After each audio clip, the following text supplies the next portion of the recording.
Praise the Lord. ஆண்டவருடைய நாமத்திற்கு மகிமை உண்டாவதாக. Praise the Lord. Glory be to the name of the Lord.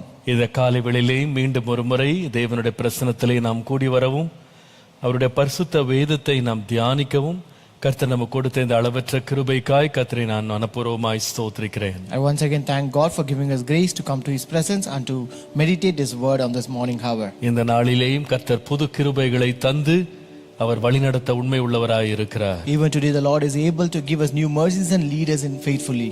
கர்த்தர் இம்மட்டும் செய்த உதவிகளுக்காய் கர்த்தரை ஸ்தோத்திரிக்கிறேன். I thank God for all help that the Lord has done so far. இந்த நாளிலேயும் தேவன் தம்முடைய வாக்குத்தத்தங்களை நம்முடைய வாழ்க்கையில நிறைவேற்றி அவருடைய இன்ப பிரசனத்தை நம்முடைய வாழ்க்கையில தந்து அவருடைய ஆலோசனையின்படி கர்த்தர் நம்மை வழிநடத்தும்படியாக நாம் கர்த்தரை நோக்கி நாம் ஜெபம் பண்ணுவோம். Even today let us look unto the Lord and pray for His promises to be fulfilled in life and to give His sweet presence to us. கண்களை மூடி தேவனை நோக்கி ஜெபம் பண்ணுவோம். Let us close our eyes and look unto the Lord and pray. நன்றி ஆண்டவரே. ஒன்றை ஒன்று சந்திக்கும் சத்தியமும் கிருபை ஒன்றை ஒன்று சந்திக்கும் சத்தியமும் கிருபை என்றும் மறவேன் வாக்குத்தத்தம் நீதியுமே சமாதானமே என்றும் மறவேன் வாக்குத்தத்தம் நீதியுமே சமாதானமே இலை நிற்கும் கிருபை தாருமே நீலை நிற்கும் கிருபை தாருமே தம் கிருபை பெரிதல்லோ என் ஜீவனிலும் அதே இம்மட்டும் காத்ததுவே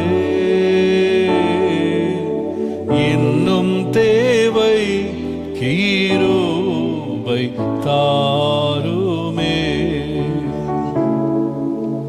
இன்னும் தேவை கிருபை தாருமே.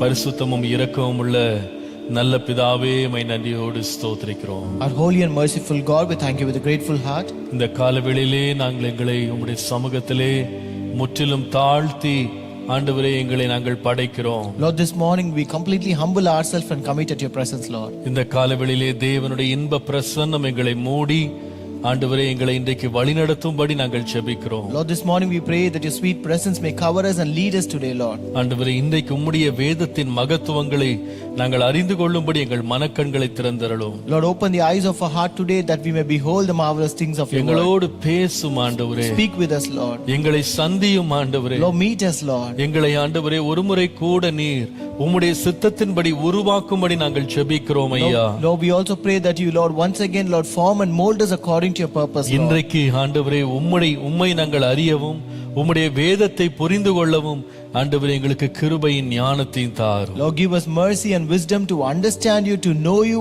and understand your word, Lord. ஆண்டவரே பிரயோஜனமானவைகளை எங்களுக்கு போதித்து உம்முடைய நலமான வழிகளில் எங்களை நடத்தும் அப்பா. Lord, teach us that are profitable to us and lead us in your good ways, Lord. உம்முடைய நாமத்தை மாத்திரம் இன்றைக்கு மகிமைப்படுத்து. Glorify your name alone today. இயேசுவின் நாமத்தில் பிதாவே. In Jesus' name we pray. Amen. Amen. Praise the Lord. கர்த்தர் நல்லவர். Praise the Lord. God is good.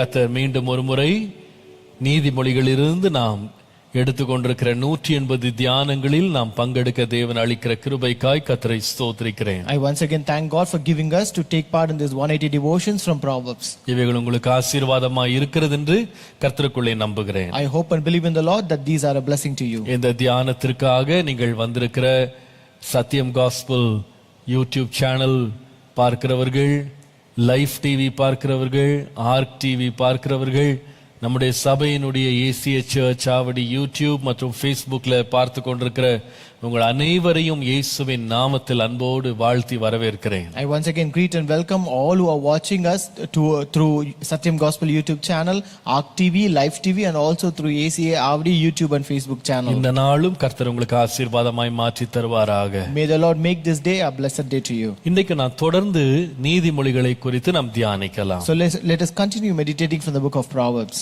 நீதிமொழிகள் 3ஆம் அதிகாரம் 3ஆம் வசனத்தை நாம் வாசிக்கலாம். Let us read Proverbs 3 verse 3. கிருபையும் சத்தியமும் உன்னை விட்டு விலகாதிருப்பதாக, நீ அவைகளை உன் கழுத்திலே பூண்டு அவைகளை உன் இருதயமாகிய பலகையிலே எழுதிக்கொள். Let not mercy and truth forsake thee, bind them about thy neck, write them upon the table of thine heart. கிருபையும் சத்தியமும் உன்னை விட்டு விலகாதிருப்பதாக. Let not mercy and truth forsake thee. கர்த்தருடைய பரிசுத்த நாமத்திற்கு மகிமை உண்டாவது. Glory be to the holy name of God. நாம் வேதத்திலே அநேக இடங்களிலே இவ்விதமாக ஒன்றோடு ஒன்று சேர்ந்து கலந்த தேவனுடைய சுபாவங்கள் சத்தியங்களை நாம் வாசிக்கிறோம். We read in the Bible in many places where such kind of two things coming together, which are the attributes of God. இவைகள் நாம் ஒழுங்காய் நாம் சரியாக புரிந்து கொள்வோமானால் உண்மையாகவே அவைகளிலிருந்து நாம் பெற வேண்டிய நன்மைகளை நாம் நிச்சயமாய் அனுபவிக்க முடியும். If we understand them in the right way, surely we can inherit the blessings out of them. இங்கே இந்த ஞானி சொல்றாரு, இத ரெண்டையும் நீ என்ன செய்யணும்னா பூண்டு கொள்ளணும். So here the wise man says you have to bind both the things around your neck. ஏனென்றால் இவைகள் ரெண்டுமே உன்னுடைய வாழ்க்கைக்கு மிக மிக அவசியம். It's because both are very much necessary for your life. நீங்கள் 3ஆம் அதிகாரம் 4ஆம் வசனத்தை பார்ப்பீர்களானால், if you read chapter 3 and verse 4, நீ அதிலிருந்து கிருபையும் சத்தியம் உன்னை விட்டு விலகாமல் இருக்குமானால், if truth and mercy do not depart from you, 4ஆம் வசனத்துல, அதனால் தேவனுடைய பார்வையிலும் மனுஷருடைய பார்வையிலும் தயையையும் நற்புத்தியையும் பெறுவாய். So shall you find favor and good understanding in the sight of God and man. அப்போ தேவனுடைய பார்வையிலேயும் மனுஷனுடைய பார்வையிலேயும் தயவு நற்புத்தி இவைகளை பெற வேண்டுமானா இந்த ரெண்டு ரொம்ப ரொம்ப முக்கியமானது. Therefore it means that both these things are very much essential for us to find favor and good understanding in the sight of God and man. அதை எப்படி சொல்லுகிறார் பாருங்க. How does he say it? அது எந்த அளவுக்கு நம்ம வாழ்க்கையில இருக்கணும்னு சொன்னா, அந்த கிருபையும் சத்தியமும் நம்ம விட்டு விலகாம இருக்கணும்ன்றதுக்கு அவர் ரெண்டு உருவகங்களை கொடுக்கிறாரு. So here he gives two kinds of things to show how important they are, they should not depart from our life. அதாவது முதலாவது எப்படி விலகாம இருக்கணும்னா, எப்படி கழுத்துல போடுற ஒரு சரப்பணி, எப்படி ஒரு நெக்லஸ், ஒரு செயினை ஒருவன் ஒவ்வொரு நாளும் கழற்றி வைக்க மாட்டானோ, அது எப்பொழுதுமே அவன் இரவு பகலாய் போட்டு அவன் வாழுவானோ, அதை போல நீ வைத்துக்கொள்.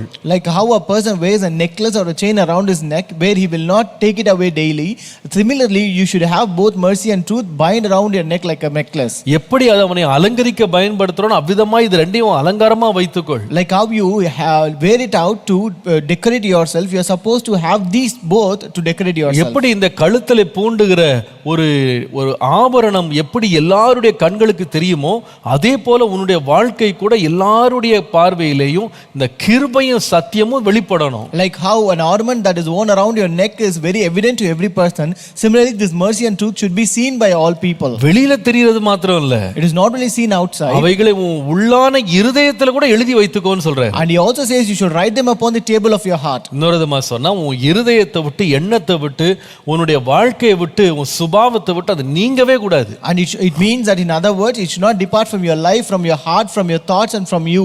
இந்த கிருபையும் சத்தியத்துக்கும் இவ்வளவு முக்கியத்துவத்தை இந்த ஞானி கொடுப்பதற்கான காரணம் என்ன? What is the reason for this wise man to give so much importance for mercy and truth? ஏன் அது நம்மை விட்டு விலகாம இருக்க வேண்டும்? Why that should not depart from us? தமிழ்ல இந்த வார்த்தை எப்படி எழுதி இருக்குன்னா, கிருபையும் சத்தியம் உன்னை விட்டு விலகாதிருப்பதாகன்னு போட்டிருக்கு.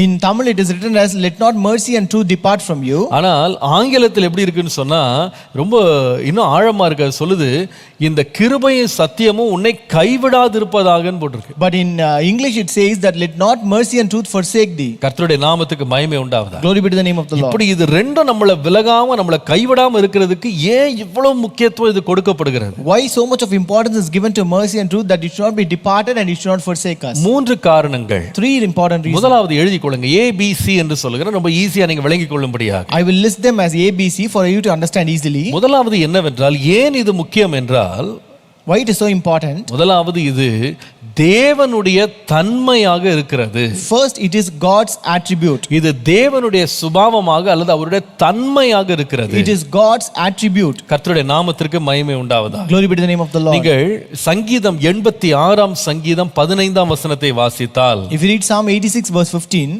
ஆனாலும் ஆண்டவரே, நீர் மன உருக்கமும் இரக்கமும் நீடிய பொறுமையும் பூரண கிருபையும் சத்தியமும் உள்ள தேவன். but thou, O Lord, art a God full of compassion and gracious, long suffering and plenteous in mercy and truth. இங்க கிருபைன்ற வார்த்தை வந்து இரக்கத்திற்கு பதிலாக பயன்படுத்தப்பட்டிருக்கிறது. But here in English it is mercy and truth.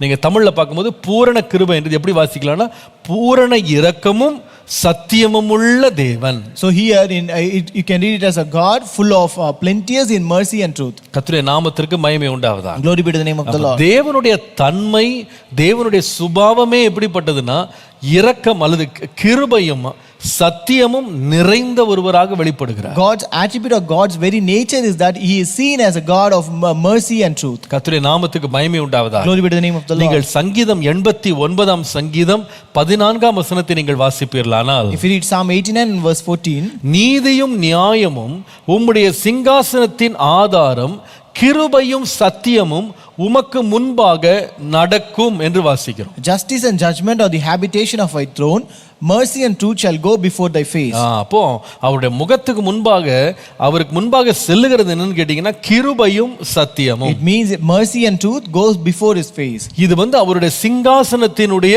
நிலையாக இருக்கிறது. And that is the state or habitation of his throne. தேவனையும் கிருபையும் சத்தியத்தையும் பிரிக்கவே முடியாது. We cannot separate God and the truth and mercy. இது ரெண்டையும் அவர் கலந்தவராக வைத்திருக்கிறார். He has both mixed with him. இதை ஒருவனும் ஒரு நாள் பிரிக்க முயற்சி செய்யக்கூடாது. And no person can even try to separate it from God. எங்கே தேவனுடைய கிருபை இருக்கிறதோ அங்கே தேவனுடைய சத்தியமும் இருக்கும். So where there is mercy of God, there is truth of God as well. எங்கே தேவனுடைய சத்தியம் வெளிப்படுகிறதோ அங்கே தேவனுடைய கிருபையும் வெளிப்படும். Where the truth of God is revealed, the mercy of God is also revealed there. ஒருவன் வெறும் தேவ கிருபையை மாத்திரம் பற்றிக்கொண்டு போற்றிக்கொண்டு தேவனுடைய சத்தியங்களை மறந்துடக்கூடாது. A person cannot lean upon the mercy of God alone and praise the mercy of God alone and forsake the truth. அதே போல இல்ல, சத்தியம் சத்தியம் ஆழமான சத்தியம்னு சொல்லி வரும் சத்தியத்தை மாத்திரம் பிடிச்சுக்கிட்டு இரக்கமும் கிருபையும் விட்டுறக்கூடாது. On the other side, he should not keep hold of the truth alone and forsake this mercy. ஒருவன் தேவனுடைய கிருபையை ருசிப்பானால் அவன் தேவனுடைய சத்தியத்தை அறியதான் வேண்டும். So if a person tastes the mercy of God, at the same time he should also know the truth of God. ஒருவன் தேவனுடைய சத்தியங்கள் அவனுக்கு வெளிப்படுமானால் அவன் தேவனுடைய கிருபையும் அறிந்தவனாய் இருப்பான். If the truth of God is revealed to a person, it means that he will also know the mercy of God. இதை நீங்கள் இன்னொரு வார்த்தையில விளங்கிக் கொள்ள வேண்டுமானால், If you want to understand it in another word, இதை இவ்விதமாய் சொல்லலாம். this can also be stated this way. தேவனுடைய அன்பு,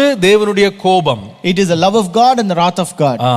தேவனுடைய இரக்கம், தேவனுடைய நியாயம். Mercy of God and the justice of God. கர்த்தருடைய நாமத்துக்கு மகிமை உண்டாவதாக. Glory be to the name of the Lord. இதைதான் தேவன் தன்னுடைய தன்மையாக கொண்டிருக்கிறார். So this is God's attribute. அதைதான் இயேசு இந்த உலகத்திலே வரும்போது இது ரெண்டையும் நமக்காக வெளிப்படுத்தினார். So this is what Jesus also revealed when he came into this world. அவர் வந்து வரும்பொழுது அவர் ஒரு பக்கம் இரக்கமுள்ளவராக இருந்தார், அதே வேளை சத்தியத்தை வந்து விலகாம சத்தியத்தை வந்து வெளிப்படையாக அவர் வந்து வெளிப்படுத்தினார். So when he came to this world, he was very merciful, but at the same time he did not depart from truth, and he revealed the truth to us. அவருடைய சிங்காசனமே கிருபையையும் சத்தியத்தையும் உடையதா இருக்கிறது. So his throne was having this justice and judgment. கர்த்தருடைய நாமத்திற்கு மகிமை உண்டாவதாக. Glory be to the name of the Lord. ஆகவேதான் ஏசாயா தீர்க்கதரிசி எழுதும் பொழுது, That's why when Isaiah prophet writes, ஏசாயா 16:5 பாருங்கள். if you read Isaiah 16:5, அங்கே வாசிக்கிறோம், கிருபையினாலே சிங்காசனம் ஸ்தாபிக்கப்படும், நியாயம் விசாரித்து துரிதமாய் நீதி செய்கிற ஒருவர்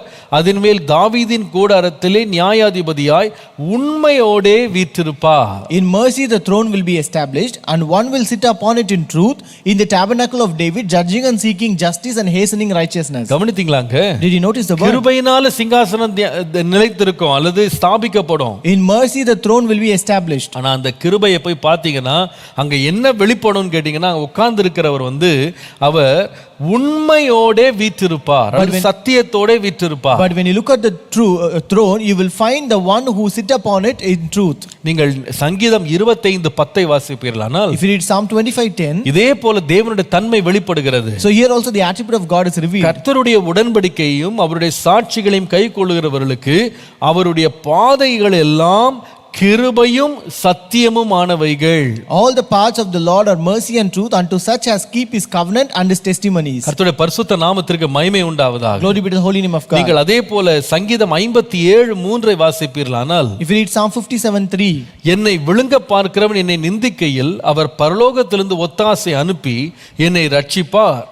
தேவன் தமது கிருபையையும் தமது சத்தியத்தையும் அனுப்புவார். he shall send from heaven and save me from the reproof of him that would swallow me up. God shall send forth his mercy and truth. கவனித்தீங்களா? என்னோட சொன்ன ஒவ்வொரு கருத்தையும் கவனித்தீங்களா? So did you notice all the words that I told you? தேவனுடைய தன்மையே அவர் இரக்கமும் கிருபையும் சத்தியமும் உள்ளவர். The very attribute of God is he is merciful, he is gracious and his truth. அவருடைய சிங்காசனத்துக்கு போவீங்களானா, சிங்காசனம் கிருபையில இரக்கத்துல ஸ்தாபிக்கப்பட்டிருக்கிறது, அதுல இருந்து சத்தியம் வெளிப்படுகிறது. If you go to his throne is being established in mercy and there is truth that is revealed from it. அவருடைய பாதைகள் எல்லாத்தையும் பாத்தீங்கன்னா கிருபையும் சத்தியமும் கலந்திருக்கிறது. And if you look at all his paths, there is a mercy and truth that are mixed in it. அவர் ஒரு மனுஷன் தேவனை நோக்கி அபயமிடும்போது, பரலோகத்திலிருந்து வெளிப்படுத்தும் போது அவர் கிருபையும் வெளிப்படுத்துறாரு, சத்தியத்தை வெளிப்படுத்துறாரு. And when a person prays unto the Lord and when he sends it from heaven, he will also send forth his mercy and truth. ஒருவன் ஏன் இந்த கிருபையும் சத்தியத்தை விட்டு விலகவே கூடாது என்று சொன்னால், why should a person not depart from this mercy and truth? இதை விட்டு விலகும்போது அவன் தேவனை விட்டே விலகுகிறான். When he depart from this, he will be departed from the Lord. ஒருவன் இதை வேண்டாம் என்று சொல்லும்போது தேவனையே வேண்டாம் என்று சொல்லுகிறான். When a person refuses this, it means that he refuses God. தேவன் நமக்கு அவசியம் என்று ஒருவன் உணர்வானானால், தேவனோடு உள்ள உறவுல ஒருவன் வளருவானானால், இந்த ரெண்டையும் அவனால் பார்க்காம இருக்கவே முடியாது. So if a person thinks that it is essential for him to grow with the Lord, and if we think that God is essential for your life, then he cannot grow with both of these things. ரெண்டு காரியங்களும் அவசியம். Both the things are very essential. அப்போ ஏன் இதை விட்டுறாதப்பா, ஏன் இதை விட்டு விலகாம இருன்னு சொன்னார்னா, நீ தேவனோடு வாழுகிற உன்னுடைய வாழ்க்கைக்கு இது ரெண்டுமே அவசியம். Why did he say not to depart from this and not to forsake this? Because the life that we live with God, both these things are essential for it. பரிசுத்த நாமத்திற்கு மகிமை உண்டாவதாக. Glory be to the holy name of God. தேவன் இல்லாத இடத்துல கிருபையும் சத்தியமும் இருக்காது, கிருபையும் சத்தியம் இல்லாத இடத்துல தேவன் இருக்க மாட்டாரு. Mercy and truth cannot exist in the place where God is not existing, and God will not exist in the place where mercy and truth is not existing. இரண்டாவது காரணம், second reason, ஏன் இந்த கிருபையும் சத்தியமும் உன்னை விட்டு விலகாம இருக்கணும் அப்படின்னு இந்த ஞானி சொல்லுகிறார் என்று சொன்னால், why does the wise man say that mercy and truth should not depart from you? நீதிமொழிகள் 20:28 பாருங்கள். Read Proverbs 20:28. நீங்கள் அதை பார்ப்பீர்களானால், தயையும் சத்தியமும் ராஜாவை காக்கும், தயையினாலே தன் சிங்காசனத்தை நிற்க பண்ணுவான் என்று பார்க்கிறோம். Here we read, mercy and truth preserve the king and his throne is upholden by mercy. தயையும் சத்தியமும் ராஜாவை காக்கும். Mercy and truth preserve the king. கர்த்தருடைய பரிசுத்த நாமத்திற்கு மகிமை உண்டாவதாக. Glory be to the holy name of God. முதலாவது சொன்னேன், ஏன் இது நம்மை விட்டு விலக கூடாது என்று சொன்னா, முதலாவது இவைகள் தேவனுடைய தன்மையா இருக்கிறது. First I told you why mercy and truth should not depart from us. It is because it is God's attribute. இரண்டாவது, இந்த கிருபையும் சத்தியமும் நம்ம விட்டு விலகாம இருக்கிறதுக்கு ஏன் அவர் முக்கியத்துவம் கொடுக்கிறார் அப்படின்னு கேட்டா, இவைகள் தான் நம்முடைய வாழ்க்கையில சமநிலையை கொண்டு வருகிறது. The second reason why he gives importance to mercy and truth is because these both brings a perfect balance in our life. நம்முடைய வாழ்க்கையில ஒரு சமநிலை கொண்டு வருகிறது கிருபையும் சத்தியமும். It is perfect, it is mercy and truth that brings a perfect balance in our life. கர்த்தருடைய பரிசுத்த நாமத்திற்கு மகிமை உண்டாவதாக. Glory be to the holy name of God. நீங்கள் லேவியராகமம் 19:36 வாசிப்பீர்களானால், if you read Leviticus 19 and verse 36, சுமுத்திரையான தராசும் சுமுத்திரையான நிறைக்கல்லும் சுமுத்திரையான மரக்காலும் சுமுத்திரையான படியும் உங்களுக்கு இருக்க வேண்டும். நான் உங்களை எகிப்து தேசத்திலிருந்து புறப்பட பண்ணின உங்கள் தேவனாகிய கர்த்தர் என்று வாசிக்கிறோம். we read, you shall have honest scales, honest weights, and honest ephah and honest hin. I am the Lord your God who brought you out of the land of Egypt. நீதிமொழிகள் 11:1 வாசிப்பீர்களானால், if you read Proverbs 11 and verse 1, வேதம் சொல்லு, கள்ளத்தராசு கர்த்தருக்கு அருவருப்பானது, சுமுத்திரையான நிறைகளே அவருக்கு பிரியம் என்று வாசிக்கும். Very dishonest scales are an abomination to the Lord, but a just weight is his delight. நல்லா கவனிங்க. Listen carefully. ஒரு ராஜாவை ஏதாவது ஒன்று காக்கணும்னு நீங்க நினைக்கிறீங்கன்னா அது என்னன்னா, அவர் தன்னுடைய வாழ்க்கையில கிருபையையும் சத்தியத்தையும் சமநிலையில அவர் காத்து வைத்துக் கொள்ள வேண்டும். So if something ought to preserve the king, it means that he should keep this mercy and truth in a perfect balance in his life. ஒரு மனுஷன் நியாயமாய் வாழுகிறான், ஒரு மனுஷன் நீதியாய் வாழுகிறான் அப்படின்னா வெறும் கிருபையை பிடிச்சிட்டு இருந்தா மாத்திரம் பத்தாது, வெறும் சத்தியத்தை பிடிச்சிட்டு இருந்தா மாத்திரம் பத்தாது, இத ரெண்டையும் அவன் தன்னுடைய வாழ்க்கையிலே சமநிலையில பாதுகாக்க வேண்டும். If a person says that he lives a just life or a righteous life, so if he just keep on holding only mercy alone or truth alone, it will not be working out. But if he should have this mercy and truth in a perfect balance in his life. கர்த்தருடைய நாமத்திற்கு மகிமை உண்டாவதாக. Glory be to the name of the Lord. இதுல கிருபையை ரொம்ப ஜாஸ்தி வச்சுக்கிட்டு சத்தியத்தை கம்மி பண்றது, அல்லது சத்தியத்தை ரொம்ப ஜாஸ்தி பேசிட்டு கிருபையை கம்மி பண்றது சுமுத்திரையான தராசாக நம்ம வாழ்க்கையில இருக்காது. So if in this case, if you have mercy at a higher rate and truth very low, or truth at a higher level and mercy at low, that cannot become a just weight or perfect balance. இன்னைக்கு நிறைய பேர் பாத்தீங்கன்னா ஒரே கிருபை தான், வெறும் கிருபையே உயர்த்திட்டு இருப்பாங்க, அவங்க சத்தியத்தை விட்டுருவாங்க. Today many people we see where they just keep on exalt and praise the mercy alone and they just forsake the truth. இன்னொரு விதமா சொன்னா, in other words, எல்லாத்துக்கும் இரக்கம் அன்பு இப்படியே சொல்லிட்டு நீதி நியாயத்தை விட்டுருவாங்க. So they will just keep on speaking and saying and showing love mercy and kindness, and they will just forsake the truth and justice. ஒரே இரக்கம் மனதுருக்கம் இதே தான் ரொம்ப அதிகமா இருக்குமே தவிர சத்தியத்துல நிலைச்சிருக்க மாட்டாங்க. They will only have mercy and compassion and kindness, and they will not stand firm in the truth. இரக்கமா இருக்கிறேன்னு சொல்லி தேவனுடைய சட்டதிட்டங்களை, தேவனுடைய நீதியை, தேவனுடைய நியாயத்தை, தேவனுடைய சத்தியத்தை வெளிப்படுத்தவே மாட்டாங்க. அதெல்லாத்தையும் அது பரவாயில்ல, சத்தியம் இருந்தா உடைச்சா கூட பரவாயில்ல, இரக்கமா இருக்கணும்னு சொல்லிட்டு போயிடுவாங்க. They will say we have to be merciful is important, and therefore they will not keep their life towards the rules and the regulation or the laws and commandments of God, and they will break the truth in their life. சில பேர் பார்த்தீங்கன்னா அப்படியே tradition அப்படியே பிடிச்சிடுவாங்க. So some people will take hold of this tradition. அவங்க பாத்தீங்கன்னா ஐயோ எல்லாமே சட்டப்படி இருக்கணும், எல்லாம் நியாயப்படி இருக்கணும், எல்லாம் நீதியின்படி இருக்கணும், அந்த கிழிச்ச கோட்டை தாண்டக்கூடாதுன்னு சத்தியத்தை நல்லா உறுதியா பிடிச்சிடுவாங்க. So they will take hold of firmly upon this truth, saying that we should abide by the rules, abide by the laws, abide by the commands, and they will not move away from that line. எந்த காம்ப்ரமைஸும் எந்த விட்டு கொடுக்கவும் மாட்டாங்க. They will never compromise in that at all. கொஞ்சம் கூட ஒரு இழக மாட்டாங்க மனசு. They will not even bend a little towards it. வார்த்தை தான் இப்படி தான் இருக்கணும், அப்படிதான் இருக்கணும்னு சொல்லி சட்டதிட்டங்களை ரொம்ப இன்சிஸ்ட் பண்ணி பேசுவாங்க. So they will say it should be as such, word is a word, and they will insist more upon these rules and commands. கடைசில பாத்தீங்கன்னா கொஞ்சம் கூட அவங்களுக்கு ஒரு இரக்க சுபாவமோ ஒரு மனதுருக்கமோ கொஞ்சம் ஆகிலும் அவங்க ஒரு கிருபை உள்ளவங்களாகவும் நீ அவங்களை பார்க்கவே முடியாது. At the end you cannot find them to be merciful or compassionate or person with grace. இததான் இயேசு அடிக்கடி தம்முடைய வார்த்தையை கேட்க வந்தவர்களுக்கு அடிக்கடி இதை போதித்தார். So this is what Jesus also taught very often to the people who came to listen to him. நீங்கள் மத்தேயு 23ஆம் அதிகாரம் 23ஆம் வசனத்துக்கு வருவீர்களானால், if you read Matthew 23 and verse 23, அங்கே வேதபாரகர் பரிசேயரிடத்தில் ஆண்டவர் பேசுறத பாருங்க. Here we see Jesus spoke with scribes and Pharisees. மாயக்காரராகிய வேதபாரகரே பரிசேயரே உங்களுக்கு ஐயோ, woe to you scribes and Pharisees, நீங்கள் ஒர்த்தலாமிலும் வெந்தயத்திலும் சீரகத்திலும் தசமபாகம் செலுத்தி நியாய பிரமாணத்தில் கற்பித்திருக்கிற விசேஷித்தவைகளாகிய நீதியையும் இரக்கத்தையும் விசுவாசத்தையும் விட்டுவிட்டீர்கள். For you pay tithe of mint and anise and cumin, and have neglected the weightier matters of the law, justice and mercy and faith.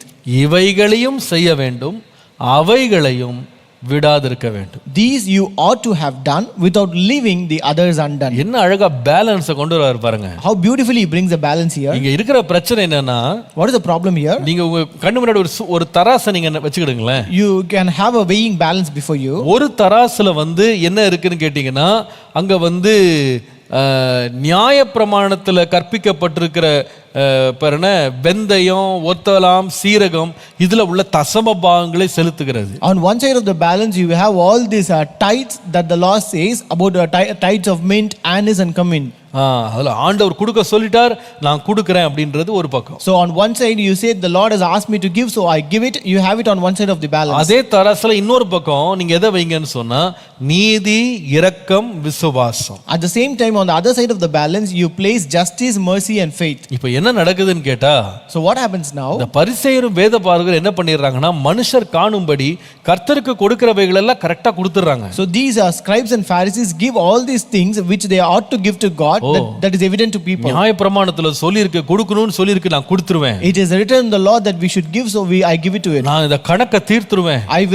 I will finish off the accounts. ஆகவே அவங்க வாழ்க்கையில பார்த்தா பண விஷயங்கள்ல, பொருள் விஷயங்கள்ல வந்து ரொம்ப நேர்த்தியாக, ரொம்ப நேர்மையாக இருப்பாங்க. So they will be very honest and faithful in their money matters and things that they are supposed to give. ஆனா இன்னொரு பக்கம் பாத்தீங்கன்னா, on the other side, அதே நியாயப்பிரமாணம் எதை பத்தியும் பேசுதுன்னா நீதி பேசுது, நியாயம் பேசுது, விசுவாசத்தை பேசுது. The same law also speaks about justice, mercy, and faith. இதெல்லாம் வேண்டாம். We don't want all these things. நம்ம தான் காசு கொடுத்துட்டோம்ல, we have paid the money, right? நம்ம தான் சடங்குகளை நிறைவேற்றோம்ல, we have fulfilled all the tradition, நம்ம தான் எல்லா சட்டதிட்டங்களை நிறைவேற்றி முடிச்சிட்டோம்ல, we have fulfilled all the laws and customs. அது போதும், that is enough. இது தேவையில்லை. This is not necessary. சொல்றாரு இங்க பாருப்பா, நான் வந்து இந்த தசம பாகம் உங்க காணிக்கைகள்லாம் வேண்டான்னு நான் சொல்லல. Look here, the Lord says, look here, I don't say that we don't want your tithes or offerings. நீ கர்த்தருக்கு கொடுக்கறத நான் குறைவா பேசல. I don't underestimate what you offer to God. ஆனா அதே வேளையில நீ ஒரு பக்கம் வந்து அதிகமான முக்கியத்துவம் கொடுத்து இன்னொன்னு கவனிக்காம போயிட்ட. But at the same time you give importance to one of those things and you don't neglect the other one. அதோட விளைவு என்னன்னா நீ மாயக்காரனாய் மாறி விட்டாய். And as a result you become a hypocrite. உன்னுடைய தராசு வந்து சுமத்திரையாக பேலன்ஸ்டா இல்ல. Your weighing balance is not in a balanced one. அத ரொம்ப அழகா கன்க்ளூட் பண்றாரு பாருங்க. ஆண்டவர் சொல்றாரு இவைகளையும் செய்ய வேண்டும். அப்படினா நீதி, நியாயம், விசுவாசம் இவைகளை செய்யணும். So here I conclude saying that you ought to have done, it means that you have to do justice, mercy, and faith. அதே வேளையில உன்னுடைய ஒருதலாம், உன்னுடைய வெந்தயம் இதெல்லாம் தசமபா கொடுக்க பார், அவைகளையும் நீ விடாதிருக்கணும். And at the same time you should not live giving tithes of mint, anise, and cumin. கர்த்தருடைய பரிசுத்த நாமத்திற்கு மகிமை உண்டாவதாக. Glory be to the holy name of God. இத வந்து விளக்குறதுக்கு ஒரு நல்ல சம்பவம் ஒன்னு இருக்கு. There's a very good incident to explain this. நீங்கள் மார்க் எழுதின சுவிசேஷம் 3ஆம் அதிகாரம் முதல் 5 வசனங்களை நீங்கள் வாசிப்பீர்களானால், if you read Mark chapter 3 first 5 verses, இயேசு வந்து ஜெப ஆலயத்தில் பிரவேசிக்கிறார். Jesus here entered a synagogue. தேவாலயம் வேற, ஜெப ஆலயம் வேற. So temple is different, synagogue is different. தேவாலயம் என்றது சாலமோன் கட்டின தேவாலயம், பின்பு அது இடிக்கப்பட்டு அப்படியே காலாகாலமா மாற்றப்பட்டு அப்புறமா கடைசியில இயேசு இருந்த காலத்துல ஏரோது கட்டின தேவாலயம் எருசலேம்ல இருந்தது. So temple is what built by Solomon, later it was destroyed and then again it was reconstructed and by Herod, that was in Jerusalem.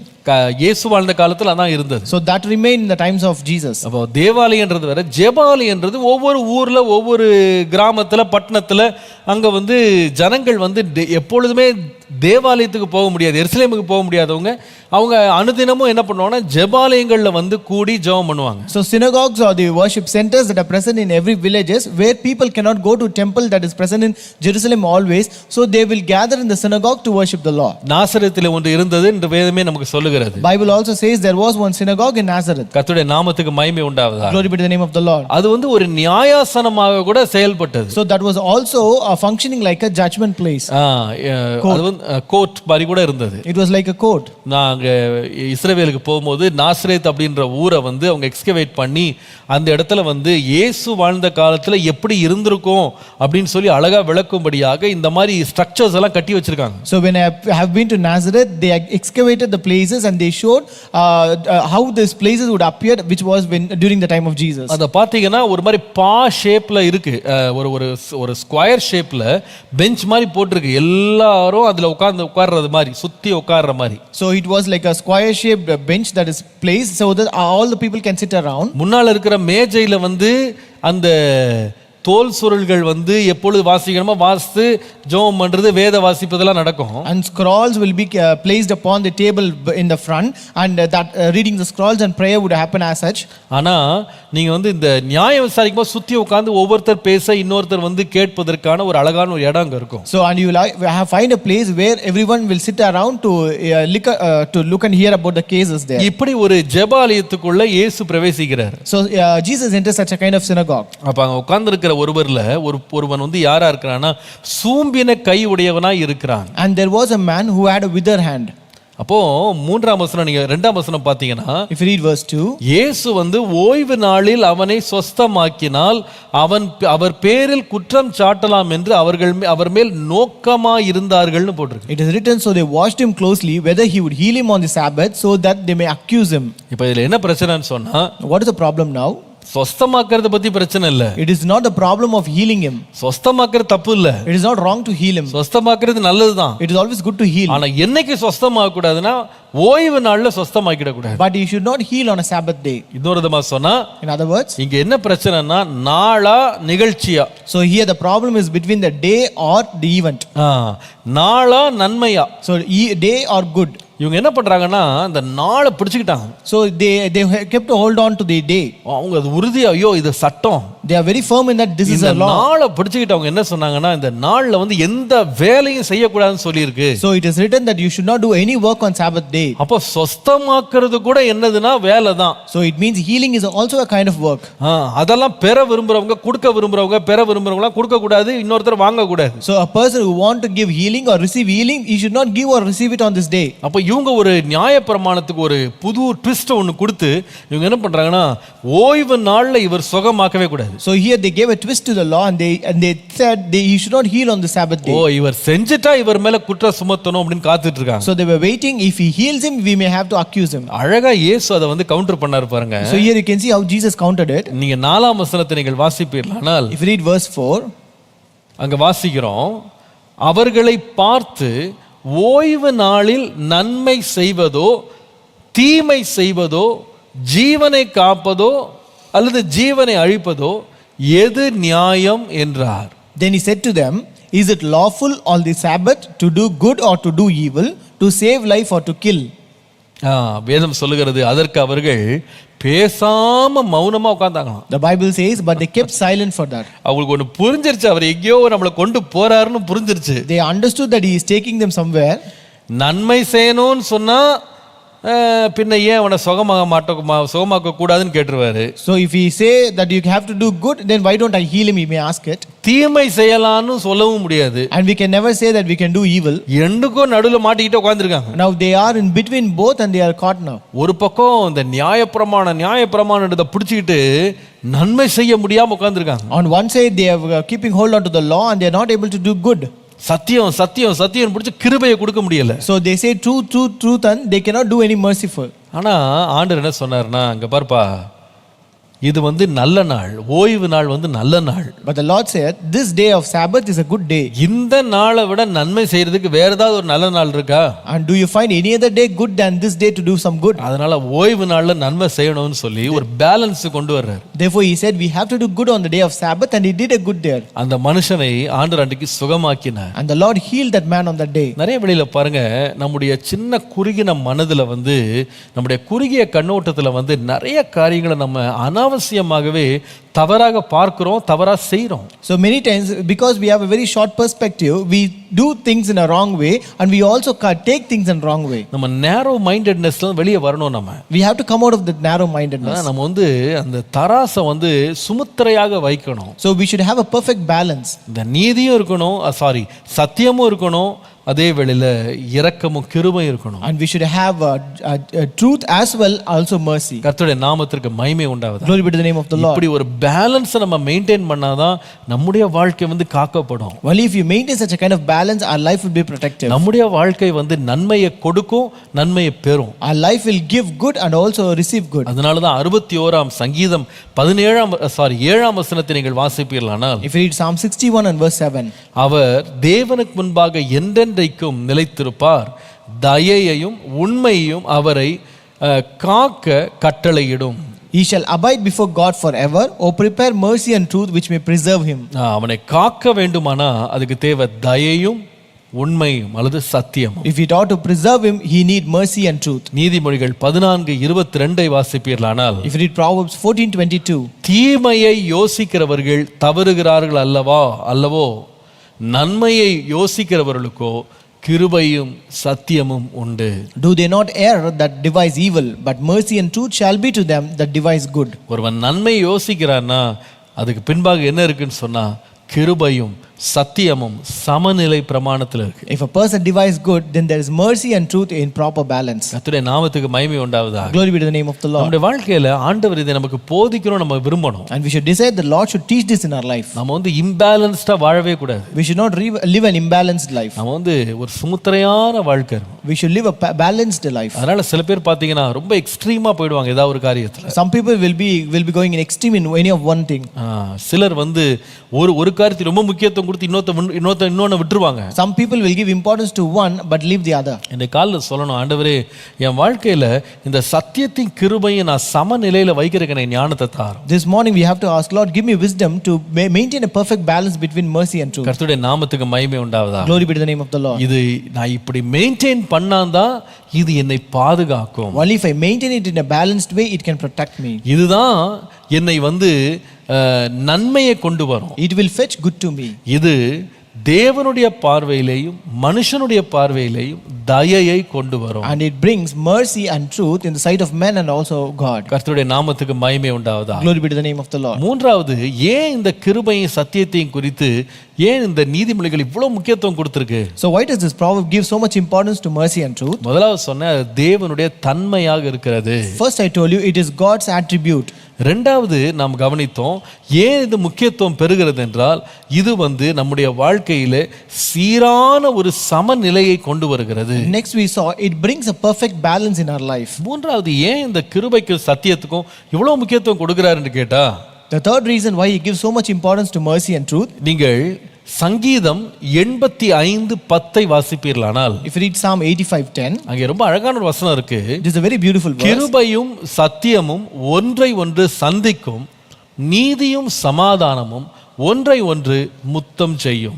Mercy and truth are met together, righteousness and peace have kissed each other. ரொம்ப அழகா இருக்குது. It's very beautiful here. இது ரெண்டு என்ன பண்ணுதான், ஒன்றை சந்திக்குதான். Here they both meet each other. அப்படின்னா அர்த்தம் என்னன்னா இது ரெண்டும் வேறுபட்டதா தான் இருந்தது. It means that they were apart then. ஆனால் ஒரு காலத்துல ஒரு குறிப்பிட்ட சந்தர்ப்பத்துல இவைகள் ரெண்டும் ஒண்ணு சந்திக்குது. But one point of time they both come and meet together. எப்படி சந்தித்தது? How did they meet together? கிருபையும் இந்த சத்தியமும் எப்படி ஒன்றை ஒன்று சந்தித்தது? How did mercy and truth meet each other? எப்பொழுது சந்தித்தது? When did it meet each other? நீங்கள் யோவான் சுவிசேஷம் 1 17 வசனத்தை வாசிப்பீர்களானால், if you read John chapter 1 and verse 17, எப்படி எனில் நியாயப்பிரமாணம் மோசேயின் மூலமாய் கொடுக்கப்பட்டது, கிருபையும் சத்தியமும் இயேசு கிறிஸ்துவின் மூலமாய் உண்டாயின. For the law was given by Moses, but grace and truth came by Jesus Christ. அழகா இருக்குது. It is very beautiful. இந்த கிருபையையும் சத்தியத்தையும் அழகா கம்பைன் பண்ணவர் யாருன்னு கேட்டீங்கன்னா நம்முடைய இரட்சகராக இயேசு கிறிஸ்து. It was our Lord and Savior Jesus Christ who combined this mercy and truth. நல்லா கவனிக்கணும் நீங்க. You have to listen carefully. ஏன் இந்த கிருபையும் சத்தியமும் நம்முடைய வாழ்க்கையில ரொம்ப அவசியம்னு சொன்னா, why this mercy and truth is very essential for our life. நாம் பின்பற்றுகிற நாம் ஆராதிக்கிற இயேசு கிருபையும் சத்தியத்தையும் அழகாக ஒன்றிணைத்து நமக்கு முன்பாக கொண்டு வந்தார். It's because our Lord and Savior Jesus Christ whom we worship, he combined both mercy and truth and brought together. கர்த்தருடைய நாமத்துக்கு மகிமை உண்டாவதாக. Glory be to the name of the Lord. அவர் கொண்டு வந்த இந்த ஒற்றுமையினால, இந்த காம்பினேஷன்னால தான் இந்த கிருபையும் சத்தியத்துக்கும் அவ்வளவு விலை உண்டாகிறது. So because of this combination, this mercy and truth have become so valuable. நல்லா கவனிங்க. Listen carefully. தேவனும் மனிதனும் ஒருவரை ஒருவர் சந்திக்கவே முடியாத அளவு ஒரு பெரும் பிளவு மனுஷனுக்கும் தேவனுக்கும் பாவத்தினால் உண்டானது. So there was a gulf, the gulf between God and man was so vast because of the sin that they cannot meet each other.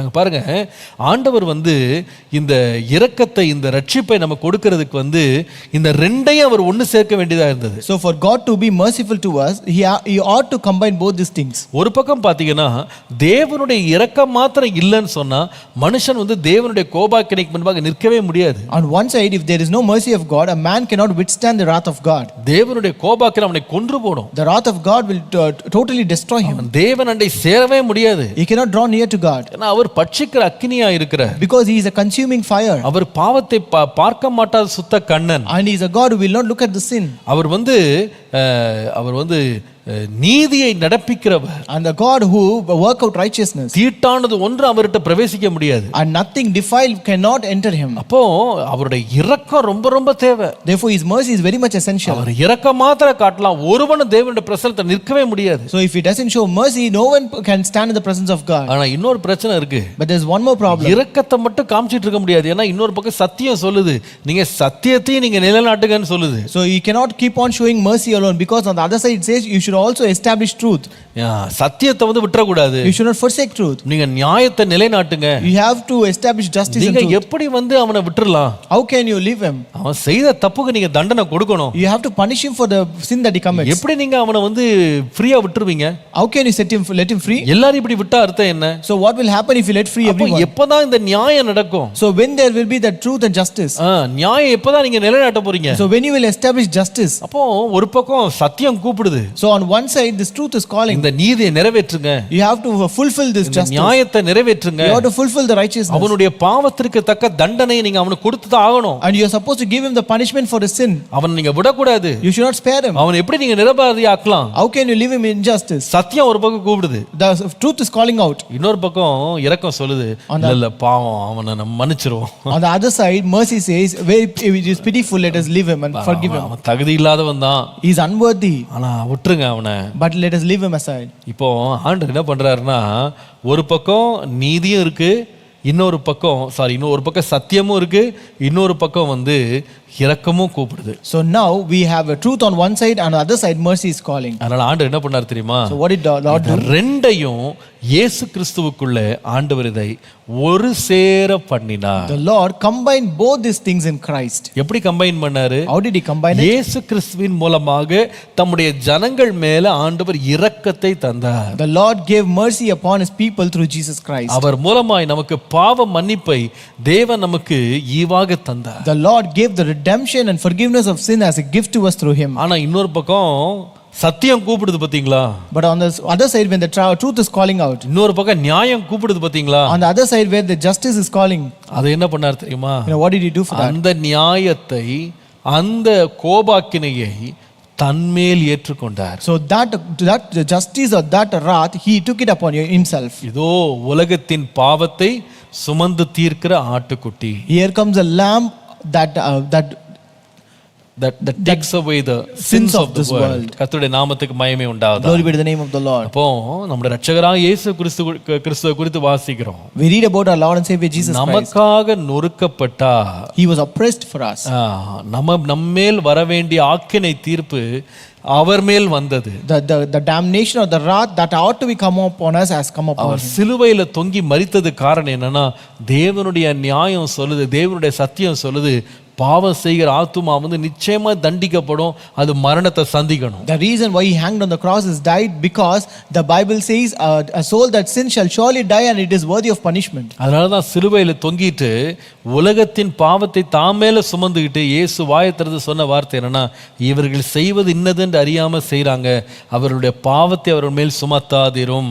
Therefore hanging on the cross carrying our own sins, Jesus said on the cross, forgive them for they don't know what they are doing. அப்பங்க பார்த்தேன் ஒரு combination வருது. So you can find a combination here. ஒரு பக்கம் பார்த்தீங்கன்னா தம்முடைய சிலுவை மரணத்தினால மரணத்துக்கு நியமிக்கப்பட்டிருந்த அல்லது நித்திய ஆக்கினைக்கு நியமிக்கப்பட்டிருந்த நம்மளை ஆண்டவர் ஒரு பக்கம் விடுவிச்சிட்டாரு. On one side by his Calvary's death he redeemed and delivered us out of this wrath and damnation. அதே வேளையில on the other side சத்தியத்தை நிலைநாட்டும்படி, நியாயப்பிரமாணத்தை நிலைநாட்டும்படி, தேவனுடைய நீதியை நிலைநாட்டும்படி நம்மேல் வர வேண்டிய ஆக்கினையை முழுவதும் இயேசு ஏற்றுக்கொண்டார். On the other side to establish the truth and justice, Jesus took all the wrath and damnation upon himself. கிருபையும் சத்தியமும் இயேசு கிறிஸ்து மூலமாய் நமக்கு வந்தது. Therefore mercy and truth came to us through Jesus Christ. சொல்லுவேன், இயேசுவை ஒருவன் அறிய வேண்டுமானால், அவரோடு நெருங்க வேண்டுமானால், இது ரெண்டையும் அவருக்குள்ளே அவன் காண்பான். So I tell you, if a person ought to draw near to God, to know God, then he should find both the things in him. இதைதான்